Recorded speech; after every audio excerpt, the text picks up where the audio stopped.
অন্যের জন্য শুভ কামনা করলে এটা ফিরে নিজের দিকে আসে, এটা খেয়াল রাখেন।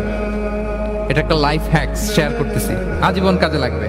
অন্যের জন্য যেটাই ভালো কামনা করবেন এটা ঘুরে আপনার দিকে আসবে।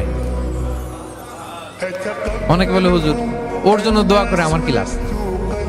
নিজের জন্য আল্লাহ আমারে মাফ করে দাও, আল্লাহ আমারে সমৃদ্ধি দাও, আল্লাহ আমার বেতন বাড়াও, আল্লাহ আমার ব্যবসায় বরকত দাও, আল্লাহ আমার ছেলেরা হাফেজ বানাও, আল্লাহ আমার বউ, আল্লাহ আমার মেয়ে, আল্লাহ আমার আমার আমার সব আমার ভালো আপনি চাচ্ছেন নিজের জন্য, অন্যদের জন্যও চান।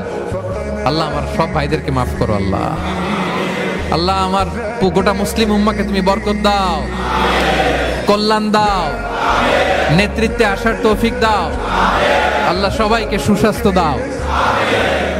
এটা ফিরে আপনার দিকে আসবে। অন্যের জন্য শুভকামনা বহুগুণ বৃদ্ধি হয়ে নিজের দিকে রিটার্ন করে। বিষ্ণু সাল্লাল্লাহু এটাই বলেছেন, মা মিন আবদিন মুসলিমিন ইয়াদউ লিআখিহি বিযাহরিল গায়বি ইল্লা